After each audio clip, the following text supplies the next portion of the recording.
ژووری هێڵی گەرمی بەرگری شارستانی هەولێرە. لە کەوتنەوەی ئاگرێک ئاگادار دەکرێنەوە و تیمەکانیش ئامادەکاری بەهانەوە چوون دەکەن.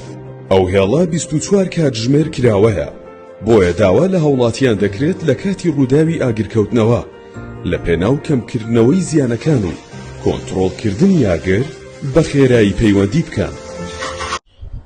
نازانم. 120 115 112 115 دوور ناسانم والله. 116 122 والله ناسان.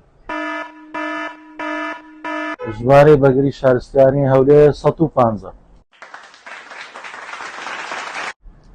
ژمارەی ئاگرکوژێنەوەی هەولێر 115. هاوڵاتی بەڕێز، ژمارەکانی بەرگری شارستانی بۆ خزمەتکردنی هاوڵاتیانە، بۆ خزمەتکردنی تۆی هاوڵاتیە.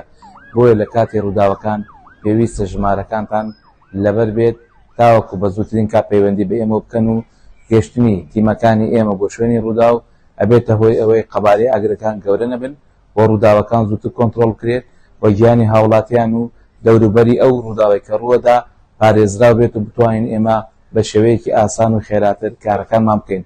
بۆیە هەر ڕووداوێک بێ پێویستە بە خێراترین شێوە پەیوەندی بکەم بە ژمارەکانمان 115 125 تاوەکو ئێمە بتوانین بە خێرایی بگەینە شوێنی ڕووداوەکان.